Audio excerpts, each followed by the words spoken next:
রুহি ভাবছে হয়তো সে ভুল দেখছে, তাই চোখ দুটি ডলে আবার তাকায়, কিন্তু না, সামনে থাকা মানুষটা তার দিকে রাগী দৃষ্টিতে তাকিয়ে আছে।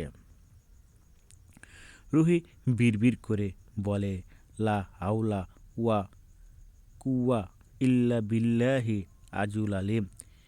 এখানে স্যার আসলো কিভাবে? নাকি স্যারের রূপে কোনো জিন তার সামনে দাঁড়িয়ে আছে? এটা ভাবতেই রুহির আত্মরাঙ্গ কেঁপে ওঠে। ভয়ে ভয়ে বলে, জিন স্যার, আমাকে ছেড়ে দিন প্লিজ, আমি কিছু করিনি, সত্যি বলছি। আসমিন বেশ অবাক হয়ে যায় রুহির কথার। পর্যবেক্ষণ রুহির অবস্থা দেখে আসমিনের পেট ফেটে হাসি আসছে, তবে হাসি আটকে রেখে গম্ভীর গলায় থমকে বলে, এই মেয়ে, কি আবোল তাবোল বকে যাচ্ছ? কখন থেকে? তুমি কি পাগল মেয়ে? আর আমাকে জিন ছাড় বলছো কেন? আমাকে কি দেখতে জিনের মতো লাগে? রুহি আসমিনের থমকে আরও ভয় পেয়ে যায়। সে ওঠে, উল্টো দিক দিয়ে ভ্রো দৌড় দিয়ে নিজের রুমে গিয়ে দরজাটা ঠাস করে বন্ধ করে দেয় এবং জোরে সোরে শ্বাস নিতে থাকে, যেন আর একটু সময় থাকলে দম বন্ধ হয়ে মরে যেত। আসমিন সেখানে আহম্মকের মতো দাঁড়িয়ে থাকে। হয়তো ভাবতে পারেনি রুহি এমন করবে, কিন্তু পর্যবেক্ষণ তার ঠোঁট বাঁকা হাসি ফুটিয়ে বিড়বিড় করে বলে, পেয়েছি তোমাকে মেয়ে, আমার সাথে লাগতে আসার শাস্তি এখন তোমাকে হাড়ে হাড়ে বুঝাবো, বজ্জাত মেয়ে। এই বলে সে নিচে চলে যায়। আসমিন ঘন্টা খানিক আগেই এসেছে। ফ্রেশ হয়ে নিচে যাচ্ছিল, তখনই রুহির সাথে ধাক্কা খায়। আর এতক্ষণে দাঁড়িয়ে দাঁড়িয়ে রুহির বকবকানি শুনেছে। রুহি নিজেকে কোনো রকম ঠিক করে বেলকুনির দিকে পা বাড়ায়। তখনই দেখতে পায় বেলকুনি থেকে রিমা আর লীনা আসছে। রুহি ভাবছে, ওরা বেলকুনিতে ছিল এতক্ষণ, আর আমার সাথে এত কিছু হয়ে গেল, এই বয়রাগুলো শুনতেও পেল না। আজব তো। রিমা রুহিকে দেখে বলে, কী রে, তোকে এমন দেখাচ্ছে কেন? আর কখন উঠে ঘুম থেকে? রুহি বলে, এই শয়তানের নানিরা, কোন দুনিয়ায় ছিলি তোরা? হ্যাঁ, আমি যদি মরেও যাই তবুও দেখা যাচ্ছে না, তোরা টের পাবি না। কুটনির দল, তোদের মতো বান্ধবী আমার লাগবে না, হিংসা মারি তোদের। রুহি এক দমে কথাগুলো বলে নিঃশ্বাস নেয়। আর রিমা আর নীলা দুজনই রুহির কথায় স্তব্ধ খেয়ে দাঁড়িয়ে থাকে।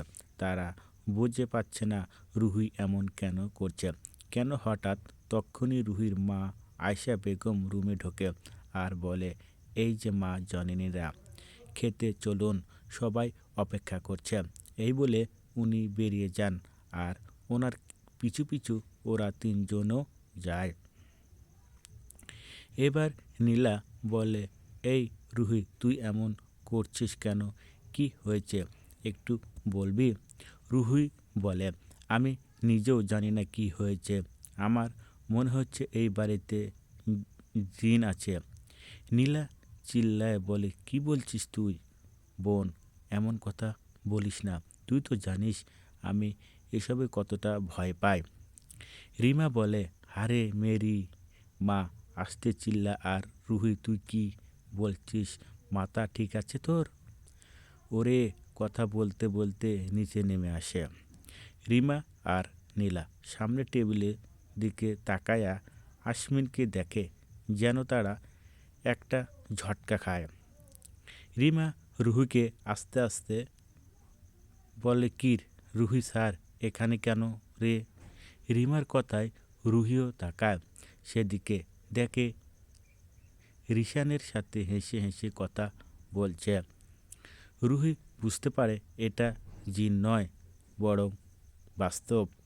আসমিন স্যারের জলজান্ত বসে আছে। রুহি মনে মনে বলতে লাগলো, সত্যি স্যার আসিল আর আমি কি না কি বলছি। আল্লাহ আমাকে একটু সুবুদ্ধি দাও। কিন্তু স্যার এখানে কেন? এটা এর মাথায় ঢুকছে না। রুহি ভাবনার মাঝে নীলা একটি প্রশ্ন করে। তখন রুহি বিরক্ত নিয়ে বলে, আমি কি করে বলবো বল তো? তোরা যেখানে আমি তো সেখানে। খাবার টেবিলে কোনো কথা না বলে ভদ্র সভ্র মেয়ের মতো খেতে থাকে। আর মাঝে মাঝে আসমিনকে আর চোখে দেখে। খাওয়ার শেষে ড্রয়িং রুমে সবাই এসে বসে এবং রুহিরা জানতে পারে যে আসমিন স্যার হলো রিশানের মামাতো ভাই। তবে রুহি ওদের এর আগে দেখেনি, তাই জানতো না এই ব্যাপারে। কিছুক্ষণ এর মধ্যে রুহি সবার সাথে মিশে যায় আর সাউদের সাথেও বেশ ভাব হয়ে যায়। 3 বান্ধবী। রুহির মাঝে মাঝে এমন কথা বলে ওঠে যে কেউ না কেউ হেসে পারে না। নীলা, রিমা, সাউদে হেসে গুটি গুটি হচ্ছে আর কেউ একজন নীলার দিকে মুগ্ধ নয়নে তাকিয়ে আছে। চোখের পলকে এক মুহূর্তের জন্য তার নড়াচড়া হচ্ছে না। তা কেউ খেয়াল না করলেও একজনের চোখে ঠিকই পড়েছে, আর সেটা হলো আসমিন। আসমিন জিহানের দিকে তীক্ষ্ণ নজরে তাকিয়ে আছে। তা দেখে জিহান থমথমে খেয়ে যায়, তার চোখ নামিয়ে নেয়। রাত 1টা। রুহির ঘুম আসছিল না। এতক্ষণ ঘুমানোর ফলে তার চোখ কিছুতেই ঘুম ধরা দিচ্ছে না। অথচ এই 2 বানরের বেগুনের ঘুমাচ্ছে। রুহি বিছানা থেকে উঠে বসে। চাঁদের আলো জানালা দিয়ে এসে রুমটা আলোকিত করে দিয়েছে। রুহি জানালা দিয়ে বাহিরের দিকে তাকাতেই চাঁদের আলো পরিবেশটা খুব মোহনীয় এবং নজর কাড়া লাগছে। রুহি কিছু একটা মনে করে রুম থেকে বেরিয়ে যায়, ছাদের দিকে চলে যায়। মনে মনে ভেবে নেয় আজ সে ছন্দবিলাস করবে এবং এই সুন্দর মোহনীর পরিবেশটা উপভোগ করবে। ছাদের দরজার আসতেই কারো গিটারের ডুংডাং শব্দ শুনতে পায়। রুহি শব্দ অনুসারে সেদিকে তাকায়। দেখতে পায় কেউ একজন উল্টো ঘুরে দাঁড়িয়ে আছে আর গিটারে সুর তুলছে। রুহির কাছে খুব ভালো লাগছে বিষয়টা। সে ধীরে ধীরে এগিয়ে যায় সেদিকে।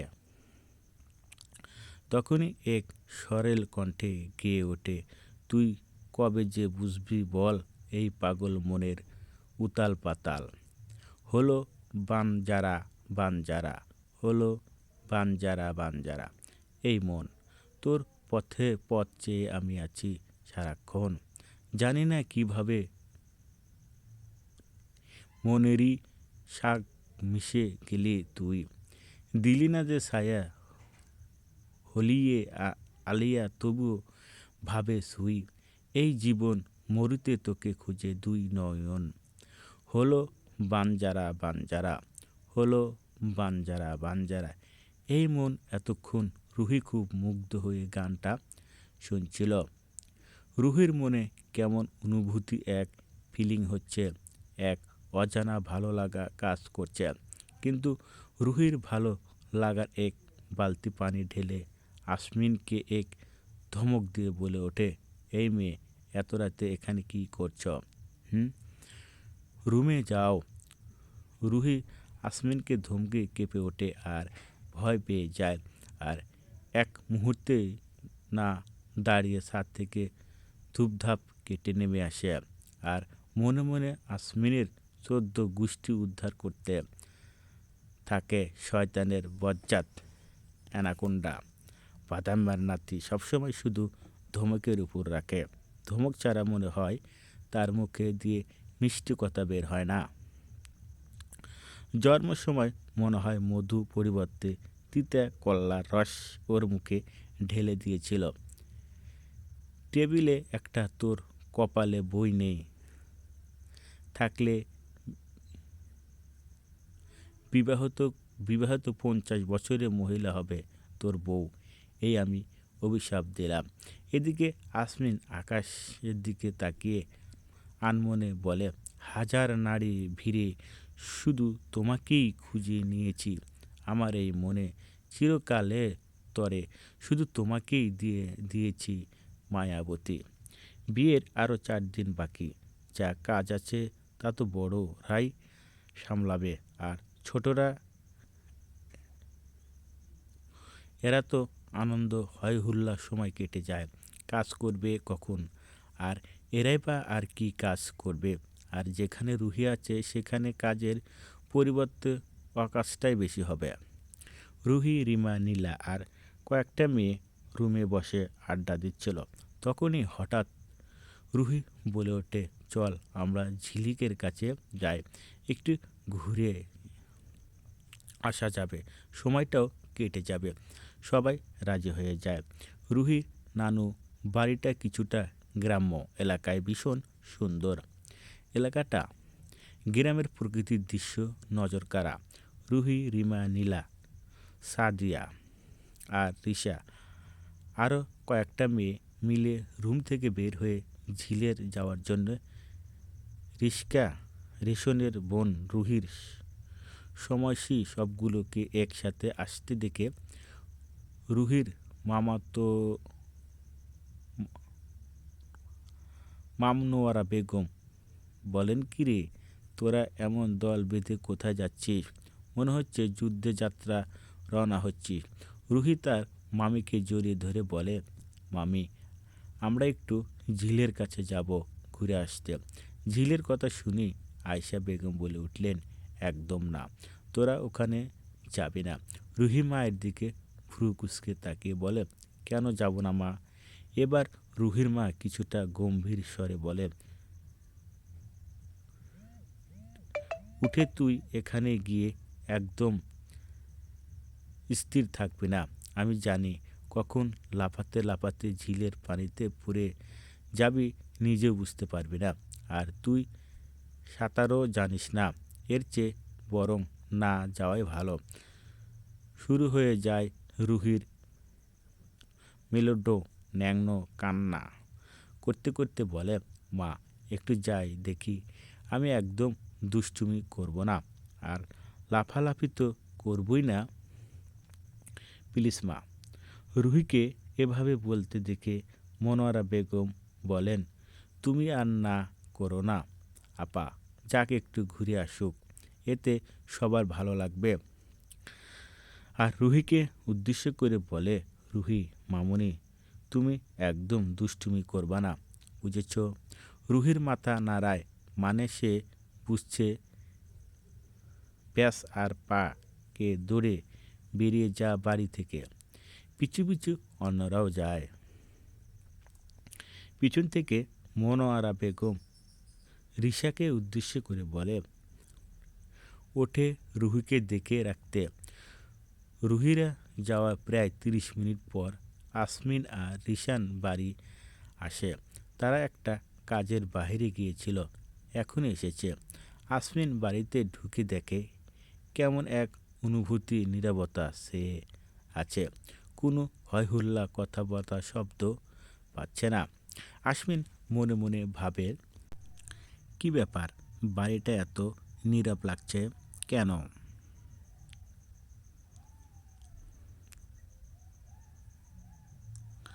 ওই বাচাল মেয়ে থাকা সত্ত্বেও এতটা নীরব মানতে পারছে না। বিষয়টা আসমিনকে এভাবে ভাবতে দেখে রিশান বলে, কিরে আসমিন কি ভাবছিস? আসমিন সোজাসুজি জবাব দেয়, এতটা নীরব লাগছে কেন? কোনো সারা শব্দ নেই। তোমার ওই বাচাল বোনটা থাকলে তো এতটা নীরব হওয়ার কথা না। আসমিনের কথা রিশান মিশে রাগ দেখিয়ে বলে, খবরদার আমার মিষ্টি বোনটাকে একদম বাচাল বলবি না। আর তুই কিন্তু আমার এই বাচাল বোনটাকে প্রেমে আরও 5 বছর আগেই পিছলে খেয়ে পড়েছিলি। আসমিন এবার মাথা চুলকায় আর বিড়বিড় করে করে বলে, সেটা তোমার ওই বোনের বুঝলে তো, সে তো আছে সারাক্ষণ তার দুষ্টুমি নিয়ে, কোনো সময় কোনো কিছু সিরিয়াসলি নেয় না। রিশান আফসোস করে স্মরণ বলে, আহা রে, আমার ভাইটা কি বলবে? এমন রাগী গম্ভীর ছেলেটা এত গম্ভীরভাবে কাউকে ভালোবাসতে পারে? আসমিন বলে, কেন, রাগী গম্ভীর ছেলেরা কি ভালোবাসতে পারে না নাকি? রিশান অবশ্যই পারে, কিন্তু তুই ওকে ভালোবাসার কথা জানাচ্ছিস না কেন? আসমিন বলে, জানাবো সময় হলে। আগে তো মহারানীর মনে আমার প্রতি ভালোবাসার অনুভূতি জাগাইয়া আমাকেও সে বুঝবে ঠিক তাকে কতটা ভালোবাসি। সে বুঝুক নিক। তাকে কত পতক এর মাঝেই হাতে শরবতের গ্লাস নিয়ে এগিয়ে আসেন মনোয়ারা বেগম। রিশান গ্লাস নিতে নিতে বলে, মা, এত নীরব লাগছে কেন? পরি আর বাকিরা কোথায়? রুহিকে রিশান পরি বলেই ডাকে, কারণ পরির মতো দেখতে রুহি। মনোয়ারা বেগম বলেন, সবাই মিলে ঝিলের পাড়ে ঘুরতে গেছে। এই বলে উনি চলে যান।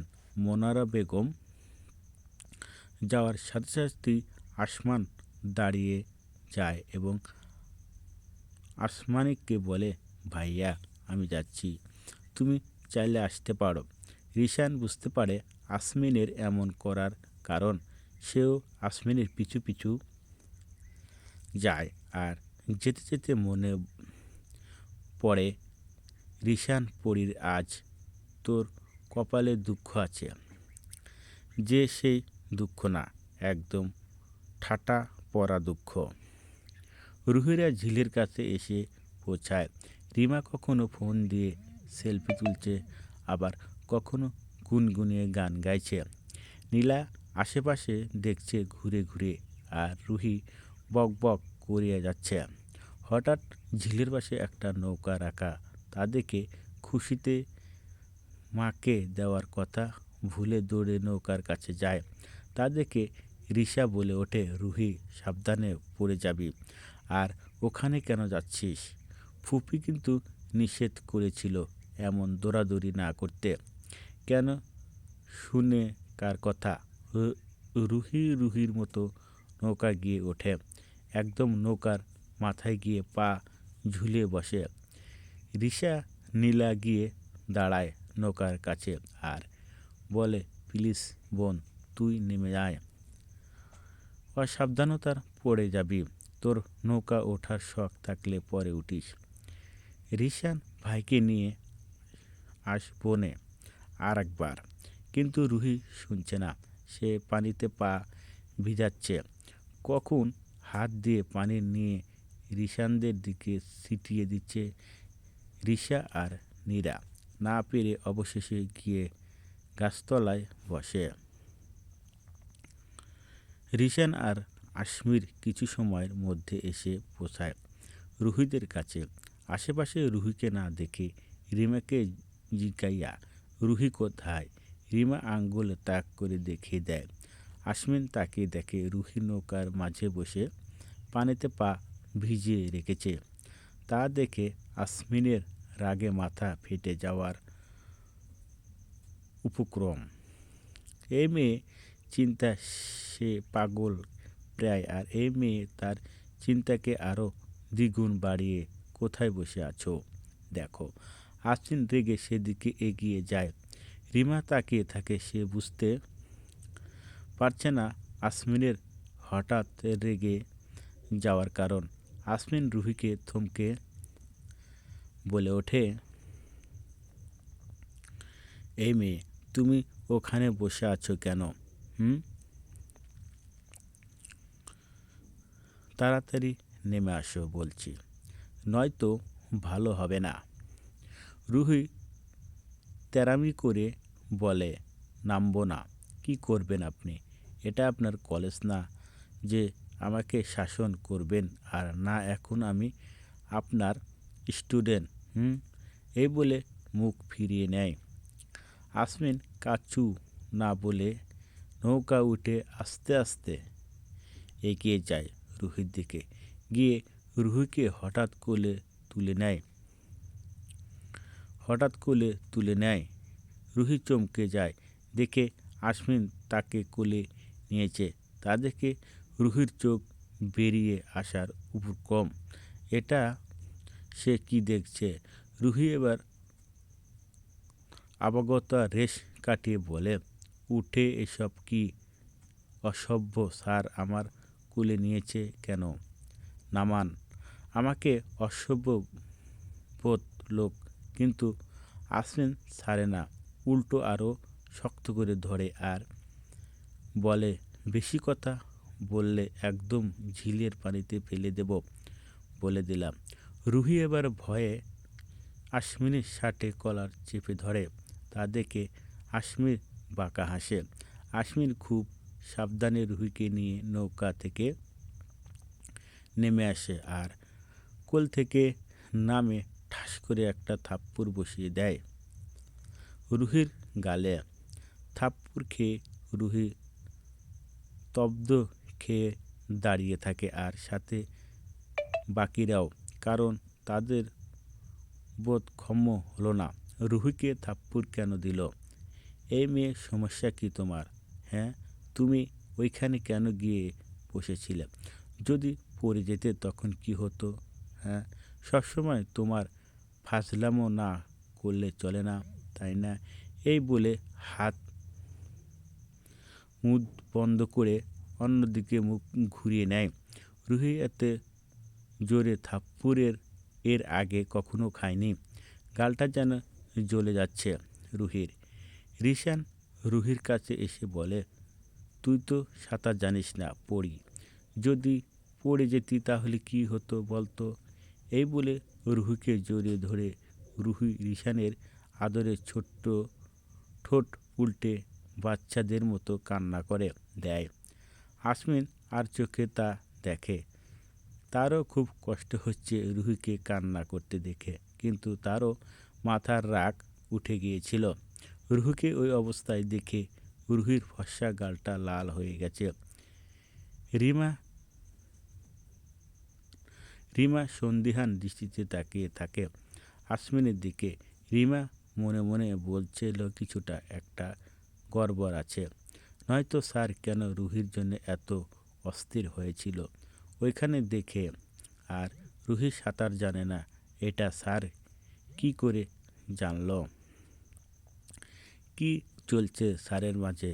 নাকি রুহিকে ভালোবেসে? স্যার, আমাকে তো জানতেই হবে। বিকেলের সময় সবাই ছাদে মাদুর বিছিয়ে বসে আড্ডা দিচ্ছিল। সাথে আসমিন, জিহান, রিশান ওরা আছে। রুহি তার ভাইয়ের সাথে ভিডিও কলে কথা বলছে। কথার মাঝেই তামিম বলে, পাখি, তোর ওই পেতনি সাতচুন্নি মার্কা বান্ধবীটা কোথায় রে? কি করে করছে সে? রুহি ভাইয়ের কথা ঠোঁট টিপে হাসে। রুহি বুঝতে পারে তার ভাই যে তার বান্ধবীর প্রেমে হাবুডুবু খাচ্ছে। রুহি বলে, কেন ভাইয়া, তুমি আমার বান্ধবীর কথা জানতে চাইছো কেন? মিস করছো নাকি তাকে? রুহির কথা তামিম কেসে ওঠে আর আমতো আমতো করে কিছু বলতে যাবে, তখনই রিমা বলে ওঠে, এ কি যক্ষ্মা রোগীর মতো কে এভাবে কাঁদছে রে? তামিম বুঝতে পারে কথাটা রিমা তাকেই বলছে, তাই তামিম বলে, এই রুমি তোর থেকে কোনো সাতচুন্নি কথা শুনতে পেলাম মনে হচ্ছে। ব্যাস, রেগে যাওয়া রিমা আর ফোনের তারা ঝগড়া করতে শুরু করে। সবাই ওদের কাণ্ড দেখে হেসে কুটি কুটি হচ্ছে। রুহিও হাসছে। আশফিন এক দৃষ্টিতে তাকিয়ে আছে রুহির হাসির মাখা মুখটার দিকে। কি মায়াবী লাগছে তার হৃদয় মোহনে। সেই 5 বছর আগে এই মেয়েটা তার হৃদয় প্রেমের ঘণ্টা বাজিয়েছিল, যা এখনও ক্রমাগত বেজে যাচ্ছে। তার হৃদয় রানী, তার হৃদয় মোহিনী, তাকে তার মায়ার জাল আবদ্ধ করে নিয়েছে। রুহির কথা শেষ করে আসমিনের দিকে তাকায়, দেখে আসমিন তার দিকে তাকিয়ে আছে। তা দেখে আসমিন একটা মুখ ভেকসি দিয়ে অন্যদিকে মুখ ঘুরিয়ে নেয়। তা দেখে আসমিন শব্দ করে হেসে দেয়। জিসান বলে, আসমিন, তুই এভাবে একা একা হাঁটছিস কেন? জিন ভর করেছে নাকি? আসমিন বলে, না রে, জিন নয়, এক পরী ভর করেছে। জিসান আসমিনের দৃষ্টি অনুসরণ করে তাকায়, দেখে আসমিন রুহির দিকে তাকিয়ে আছে। তা দেখে জিসান মুচকি হেসে বলে, ও তাহলে এই ব্যাপার। ভাই আমার ডুবে ডুবে জল খাচ্ছে। রাতে রুহি, রিমা আর নীলা রুমে ঘুমানোর প্রস্তুতি নিচ্ছে। তখনই রিমা বলে, আমার একটা কথা মাথায় ঘুরপাক খাচ্ছে। সেই দুপুর থেকে নীলা বলে, কি কথা? আমাদের ক্রো বল শুনি একটু। রিমা বলে, আমার মনে হচ্ছে স্যার রুহিকে ভালোবাসে। নীলা বলে, আমারও তাই মনে হচ্ছে। ওদের কথা শুনে রুহি বলে, একদম ফালতু কথা বলবি না। যখন তখন ধমকে ওঠে, মেজাজ দেখায়, আর আজ আমার থাপ্পড় মারল। কোথায় দেখলি ভালোবাসা? আর উনি আমাকে ভালোবাসতে যাবেন কেন? রুহির কথায় রিমা কিছু বলতে যাবে, তখনই রুহি রিমাকে থামিয়ে দেয়, বলে, আর বাজে কথা বলবে না, বলে দিলাম। রুহির কথা বলার মাঝেই তার ফোনে একটা মেসেজ আসে। ফোনটা হাতে নিয়ে দেখতে পায় অন্য নাম্বার থেকে এসেছে। রুহি মেসেজটা পড়ে হা হয়ে যায়। তা দেখে নীলা ফোনটা নিয়ে মেসেজটা জোরে জোরে পড়তে শুরু করে। মেসেজে লেখা, বিবিজান, তোমার স্বামীকে ভুলে গেছো। এই কয়েকদিন তোমার এই অবহেলা, স্বামীজানের একটা খবর পর্যন্ত নিলে না। এটা কিন্তু ঠিক না বিবিজান। তবে সমস্যা নেই, এখন দুজন এক বাড়িতে এক ছাদের নিচে আছি। বিবিজান, প্রস্তুতি হও আমার বাবুর আম্মু হওয়ার জন্যে। ইতি তোমার বাবুর আব্বু। রিমা, নীলা অবাক হয়ে যায়। নীলা বলে, খেয়েছো রুমি রানী ধরা, এবার খেয়েছো। আমি কিছু জানি না, আমি একদম এসবের মধ্যে নেই, আমি বরং ঘুমাই। রিমাও বলে যে আমিও নেই। রুমি রানী, আমিও ঘুমালাম, তুমি বরং তোমার বাবু আব্বুর জন্যে অপেক্ষা করো। এই বলে দুজন কথা গাথা মুড়িয়ে দিয়ে শুয়ে পড়ল। আর এদিকে রুহির কাঁদো কাঁদো অবস্থা। এই শয়তানগুলো নিজেরার সঙ্গে দিয়ে এখন কেমন রুহুকে একা ফাঁসিয়ে দিয়ে পোল্ট্রি খেলো কিভাবে? এগুলো বন্ধু নাকি মীর জাফরের বংশধর? ভাবতে রুহির কান্না পাচ্ছে। কেন যে এসব করতে গিয়েছিল এই শয়তানের কারণে। একবার যদি এই শয়তানকে হাতের মুঠো পেত, তাহলে আচ্ছা করে ধোলাই দিত। এমন শয়তানির বুদ্ধি দেওয়ার জন্যে। এখন কি করবে রুহি? স্যার যদি সবাইকে বলে দেয় তখন কি হবে? তার মান ইজ্জত সব প্লাস্টিক হয়ে যাবে। কিন্তু বজ্জাত স্যার বুঝলো কিভাবে, সেটা রুহি মাথায় ঢুকছে না। রুহির ভাবনার মাঝে হঠাৎ দরজা ঠোকা পড়ে। রুহি ভয়ে লাফিয়ে ওঠে। এখন আবার কে এলো? ওই বজ্জাত হনুমান নাতি এলো নয়তো?